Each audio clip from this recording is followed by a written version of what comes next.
La circulation des agents doit s'effectuer par les pistes ou itinéraires. Il est interdit de circuler sans nécessité absolue hors de ces pistes ou itinéraires.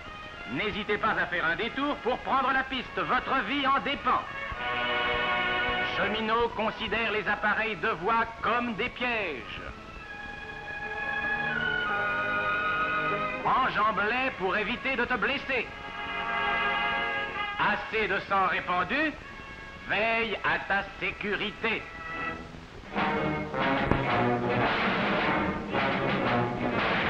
Lorsque vers la fin du dernier conflit mondial, les Nations Unies décidèrent de porter le coup de grâce à l'Allemagne et à ses alliés, une tempête de fer et de feu s'abattit sur le monde. Du Pacifique à l'Atlantique, de l'océan Indien à la Manche, les débarquements des libérateurs se succédèrent. Mais la rançon de la libération coûta fort cher à la SNCF, et ses parcs de locomotives et de wagons étaient sérieusement touchés.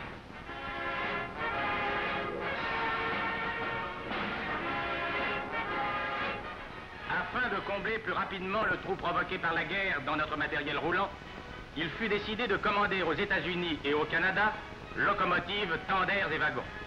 De décembre 1945 au 1er octobre 1900, livres et tenders ont été débarqués dans les divers ports français.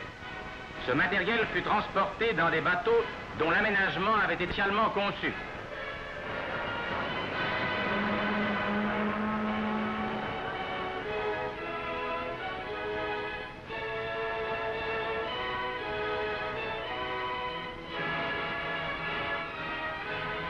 Le 28 février 1947, à Cherbourg, le général Vanier, ambassadeur du Canada, accompagné de hautes personnalités du gouvernement, de messieurs Flouret, président du conseil d'administration de la SNCF, et Lemaire, directeur général, venait d'assister au débarquement des premières machines envoyées par son pays.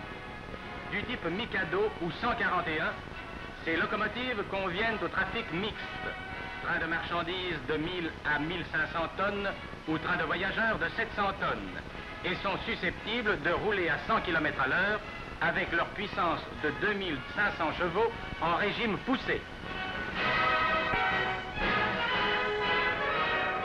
Le débarquement commence. Les spectateurs officiels, parmi lesquels M. Lemaire, M. Flouret et le général Vanier, regardent avec émotion cette masse de 106 tonnes suspendue dans le vide.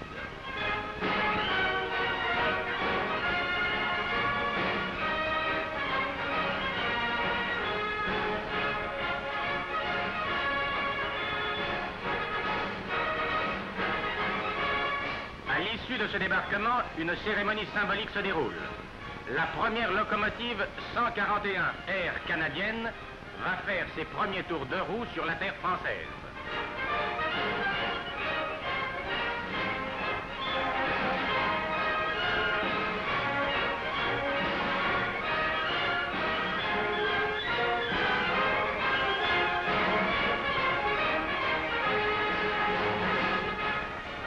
Les États-Unis ont livré à la Société des chemins de fer marocains des locomotives diesel afin de rééquiper le réseau. 2 cargos américains ont transporté ces machines jusqu'à Casablanca, où elles sont débarquées avec l'aide d'un matériel portuaire spécialement requis à cet effet. Démontées pour rendre leur transport plus pratique, le remontage s'effectue sur le quai même de débarquement.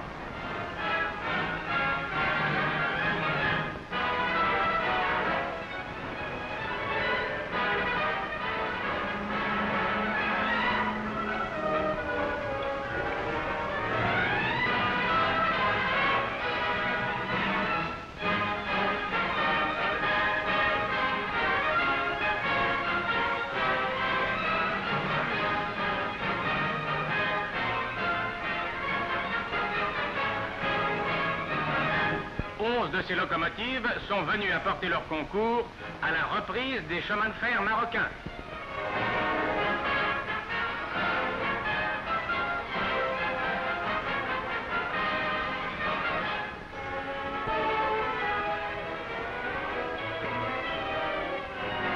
Dans le port de Brest, un transport maritime contenant des éléments de wagon arrive à quai. Ce contingent de matériel fait partie de la commande passée aux États-Unis 36 750 wagons, dont 26 750 couverts et 10 000 tombereaux. de novembre 1946 à septembre 1947, le seul port de Brest vit débarquer sur ses quais 4250 wagons tombereaux.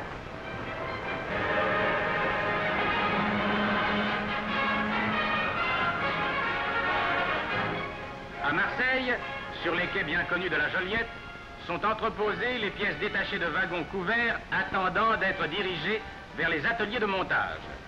C'est ainsi que 14 510 wagons sont arrivés en 11 mois dans ce port et montés à la cadence hebdomadaire de 450 unités.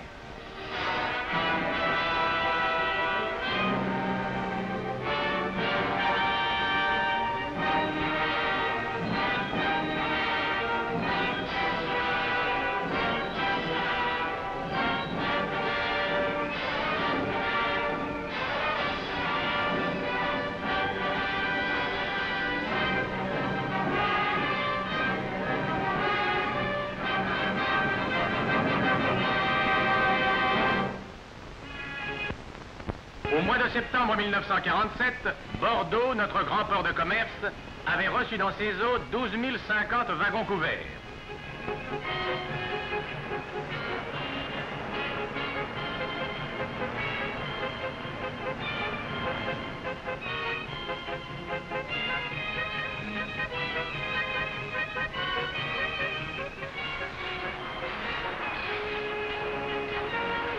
Dans de grands ateliers, des chaînes de montage étaient installées.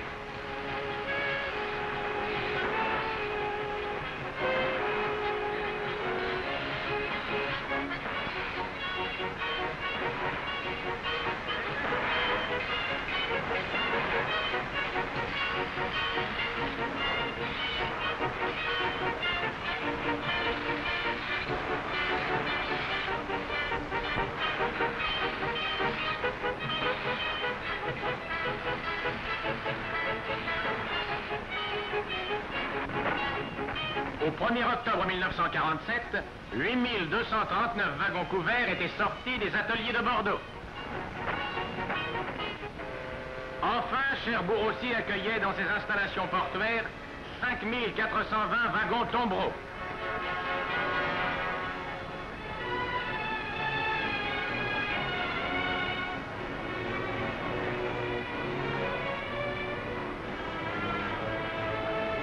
Comme dans les autres ports, grues et palans tirent des entrailles des navires, les éléments qui bientôt constitueront une partie de notre matériel roulant.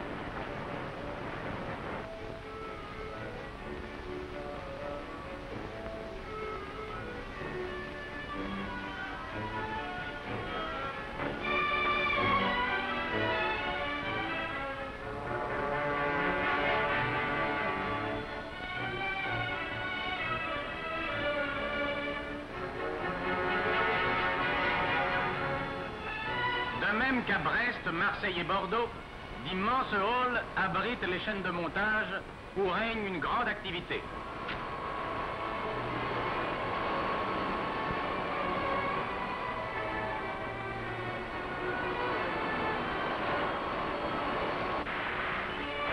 Monteurs, rifteurs, charpentiers, peintres s'affairent auprès des essieux, châssis et panneaux.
3822 de ces wagons étaient sortis de ces ateliers fin septembre 1947. Ce qui porte le nombre de wagons remontés à cette date dans les 4 ports à 24 822. Record que l'on peut ajouter au palmarès de l'ouvrier français.